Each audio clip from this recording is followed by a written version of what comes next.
Welcome to Talking Jazz. My guest today is Wadada Leo Smith, and he'll help me along with some pronunciation if I do things wrong.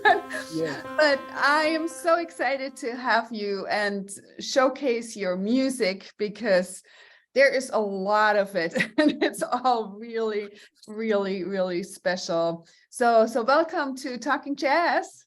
Well, thank you so much. I'm honored to be here, and it feels fresh. I like the morning. It is early morning, and we'll start off with, I think, is your most recent release. And so I'm sure some listeners are familiar with you, but not everybody. But just to make clear, I mean, you've been changing the landscape of music for over 80 years now with great releases, with education, even with your own notation system, with creative music making, which I love. So on this first one, I hear a lot of Bitches Brew and 60s and Miles Davis, and it's kind of a full circle back here to breaking out and mixing jazz with some production ways. So give us a little glimpse in this new release before we listen. And of course, this first tune that we're going to listen to is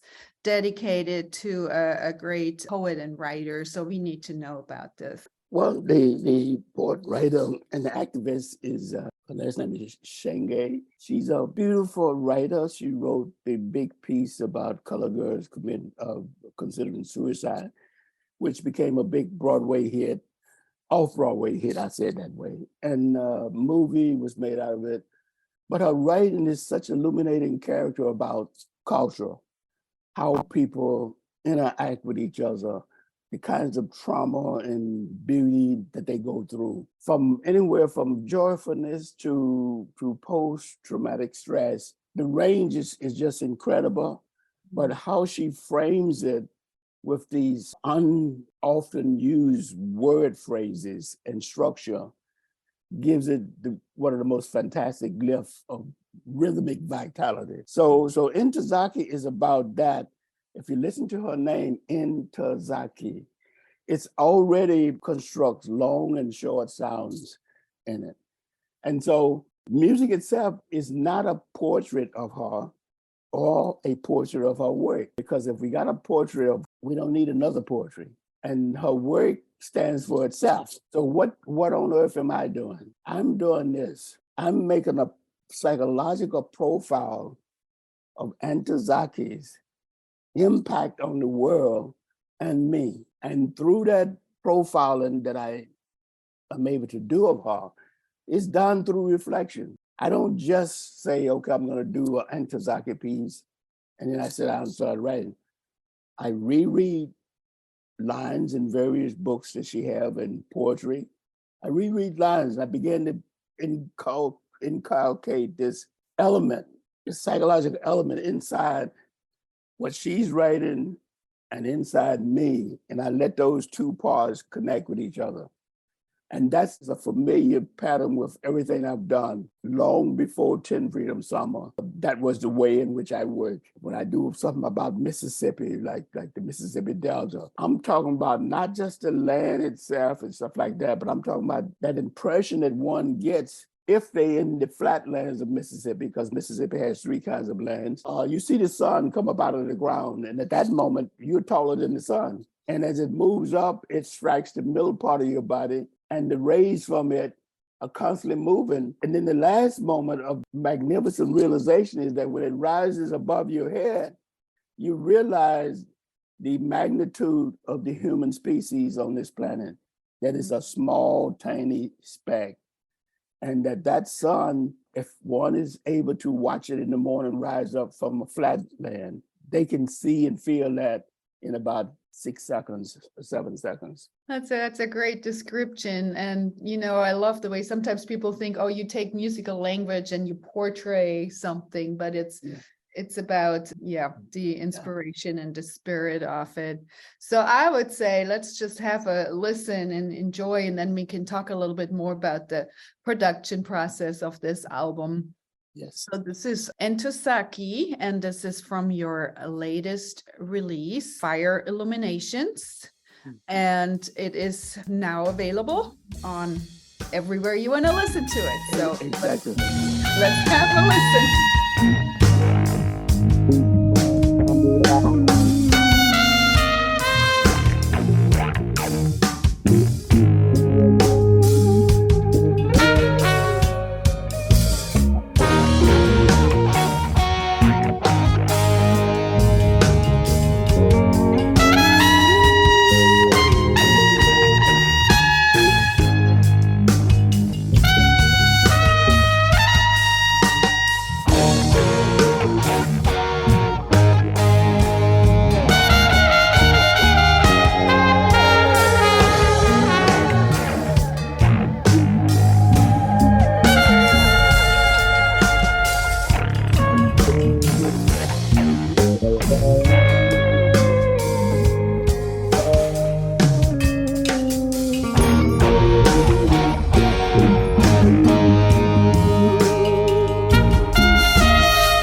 selection from a brand new release called Fire Illuminations by my guest today, Wadada Leo Smith. And of course, you also heard him on trumpet. And if you were listening closely or not so closely, even it's there's a lot of Bitches Brew inspiration in this album, and not just, playing, but also this new production technique that Miles used at the time with taking pieces together. So I'm curious, how was it produced? What are some similarities, differences here? It is true that Miles and Tio Maserio worked together that whole electric music period of Miles. One could say in a Tangerian way that they are related. The whole idea of using the studio as an instrument and as a format in which the found version of a composition would be arrived at. All that stuff started really very early when in fact the recording systems was not as great as they are now. The isolation wasn't all there.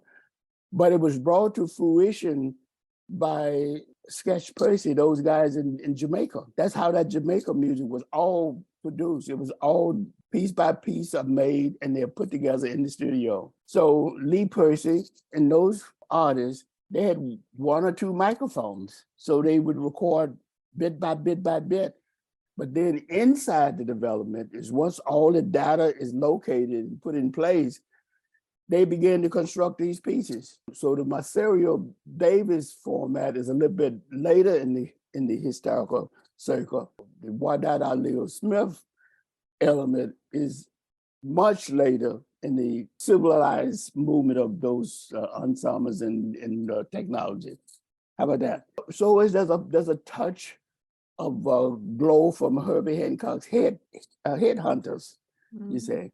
All of that music out of the late 60s, 70s, all of that music has informed the world so much that no one can ever escape not being in touch with it, okay? And I'm one of those people.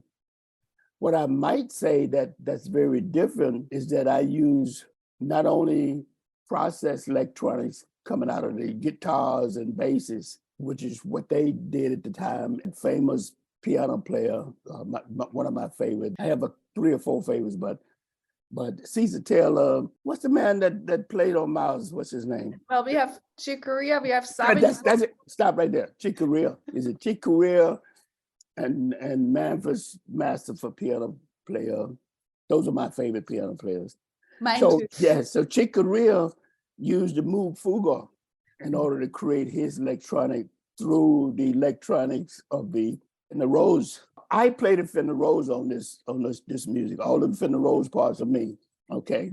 And I play them the same way as I play the trumpet. I don't try to play them like anybody else. I play them because I need something, what I need, and that's what I put there. But I have electronics also, true electronics that's not generated from some other sound. And those subsonic sounds that we hear that's almost off the listening range come out of that. And then you have this kind of electric motion of electronics in the higher, middle to high register. All of that stuff is different, you see. So it puts it into the notion of our times. I love that. And I won't use the word contemporary because all our words are played out.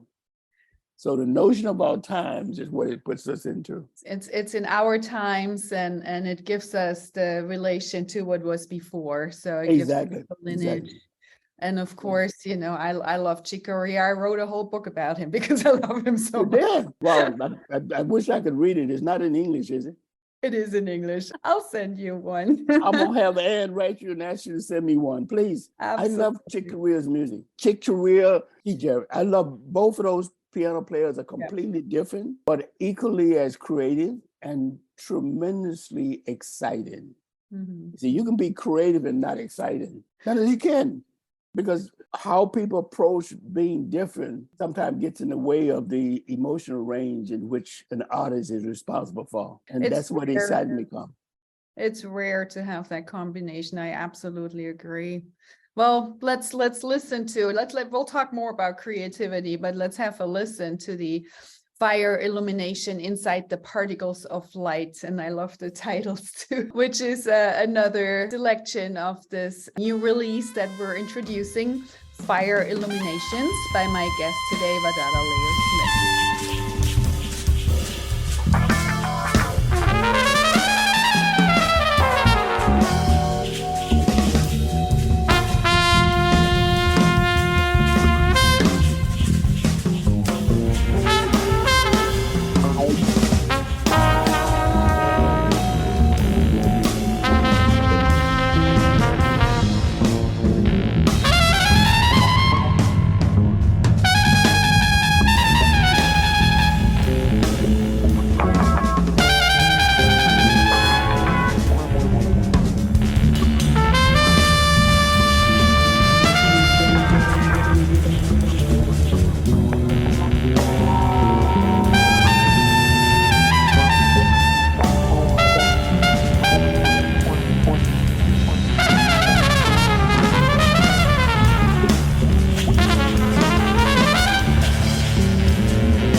Inside the Particles of Light from the new release, Fire Illumination, by my guest today, Wadada Leo Smith.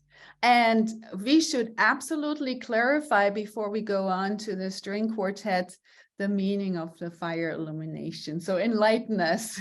Well, fire is a form of transformation. In fact, it's the largest form of transformation that we see happening in spiritual documents, in novels, in poetry, in every form of our activity as human beings. We all acknowledge fire is a transformation. Our room is cold, and we light up a fire, it transforms it into heat. It does a lot of things. It makes food that's unedible have the quality of being. So it's a grand notion about, let's say, destruction, but also transforming. And in illumination is the light in which it reveals this information that has been transformed. Let's say the fire that lights the light is the light, that is to know. So it's about that. My titles are all about my notion of how to connect with the poetic part of me so that I don't say something that's not real.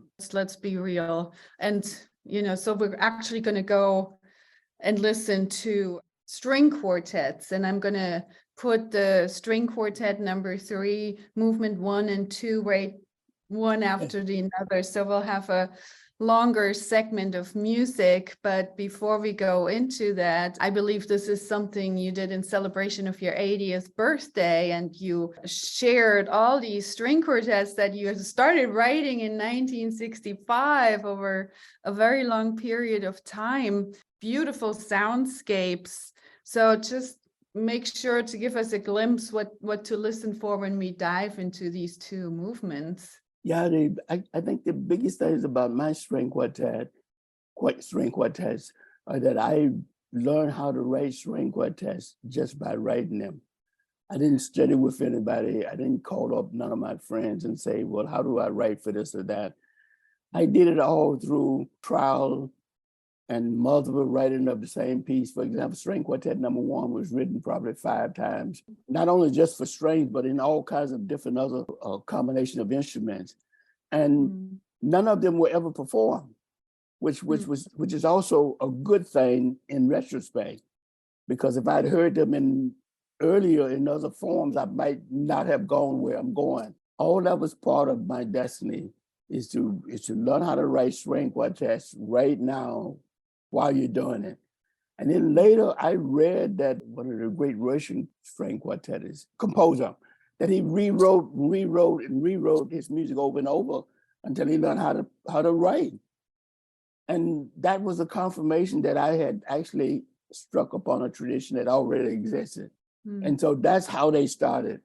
And when I started writing them, my goal was never to write anything but the one I was working on. I never thought I would write, well, right now I got 17 completed. I never thought I would write that many string quartets. I just wanted to write what I was working on. My biggest encouragement come from hearing the string music of John Lewis, because he has several pieces that's written just for string quartet. Ernest Coleman, who has at least 4 string quartets in his archives. Those were my first encouragements. And Bela Bartok became like, for I forget, maybe my 50th birthday or something like that. I got all the string quartets on the LP of Bela Bartok for a gift. Also a study score of all 6 string quartets. Now, how perfect a gift is that? It's just magnificent. And then later I discovered people that I really like Charles Ives, who has, I think, two or three of them. Schoenberg has 2 or 3. Webern is probably one of my favorite writers of string quartet music. My latest love for string quartet music from Europe is Shostakovich. I've listened to all of his string quartets, and I have all his scores. I'm a person that learned how to write string quartets, and at the same time saw a love for that kind of ensemble began to grow and grow and grow until it became probably the largest form of commitment that I've had to music. 10 Freedom Summer was 37 years. This is longer than 10 Freedom Summer. So that's persistence and work ethic. Well, can I drop one secret before we jump into the other one? Go for it. Because I told you, I'm a guy, you have to shut up. You have to say, stop. Anyway, no one knows this. This is breaking news. I have a sequel to 10 Freedom Summer that's 5.5 hours long. There is lots and lots more music to explore. And I record at least 6 to 8 times a year. hopefully some of that'll get out. Some people, when they get older, they sit in their armchair and watch TV, but some others, they just produce more and more and more, which is wonderful. A good model of that is Duke Ellington and Louis Armstrong and Stravinsky.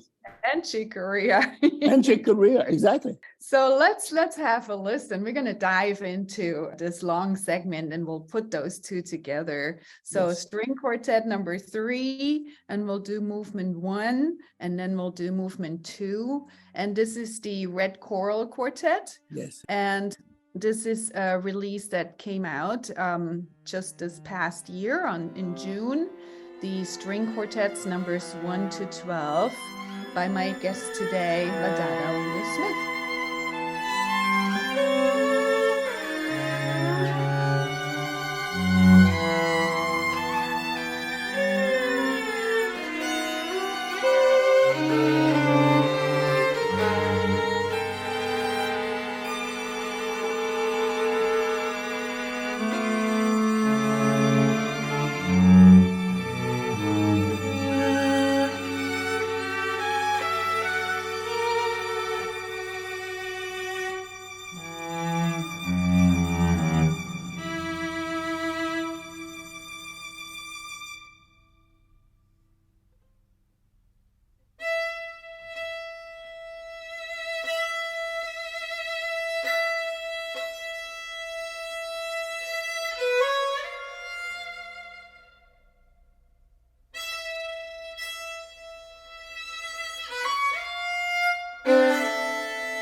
Quartet number 3, and we heard movement 1 and 2 from a release from this past summer by my guest Wadada Leo Smith, his string quartets number 1 to 12. And we're going to listen to one more very, very different release that is a 4-disc set with duets with different drummers. And the one we're going to listen to is you playing with Jack DeJohnette. And I'm curious, explain your relationship here to the drummers and your drive behind those. Well, all of them have deep connection with. Phil Roanoke laughed the longest. I met him when he was 19. I believe he's 65 now. And he's been playing with me since he was 19, off and on. His connection with how we move through the pieces are very intuitive. They flow depending on how we approach them. Han Bennett, I met in Europe. I went on a tour with him and David Bailey and company, and I chose to ride with him in this large kind of a military truck, and everybody else rode in some other kind of vehicle or something, but I chose to ride with him. We didn't talk because I'm not a big talker unless I'm being recorded. So most of the ride was silent and looking out the window, but it was a deep respect for silence, the kind where you're communicating through your mystical conscious realm, and you're not speaking in words, you're actually just observing and being an observer of each other's space and stuff. So it was a fantastic ride. And then the big truck broke down. And so we had to abandon it and get another way around. But then next time I met him, that was all in the UK.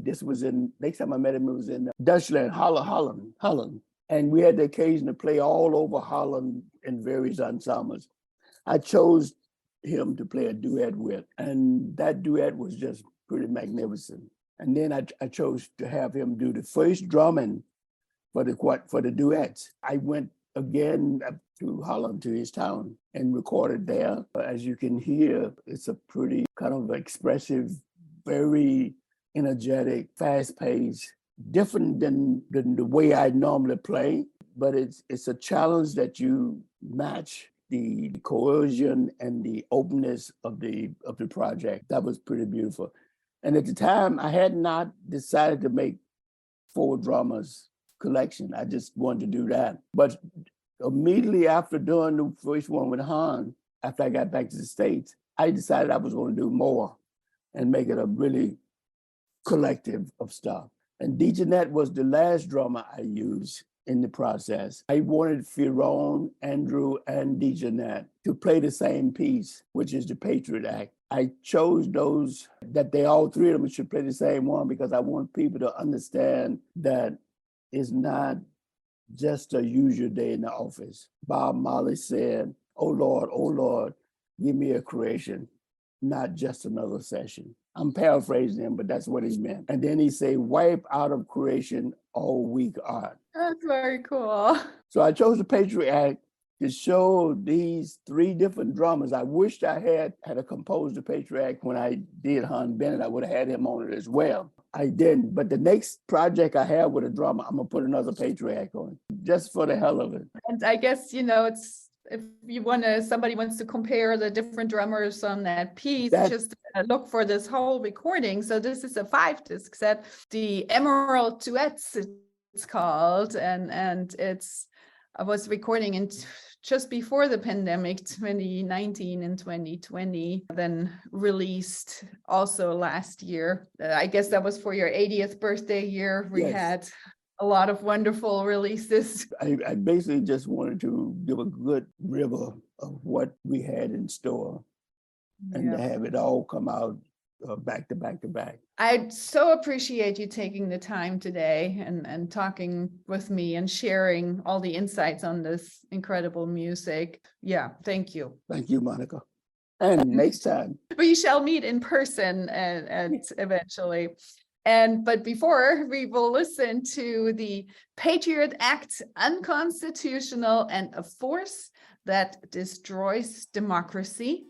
And this is Wadada Leo Smith in duet with Jack DeJohnette from the recent release, The Emerald Duets. Thank you. Thank you.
Thank you for listening to Talking Jazz. My guest today was trumpeter composer Wadada Leo Smith. You can hear Talking Jazz every Thursday at 11 a.m. and Mondays at 7 p.m. on WETF 105.7 in South Bend, Indiana, or online at jazzradiowetf.org, and Fridays at 8 p.m. on WICR 88.7 Indianapolis. Previous shows are also on my YouTube channel, Monica Herzig, MonikaHerzig. Please subscribe to the Talking Jazz playlist. Thank you for listening.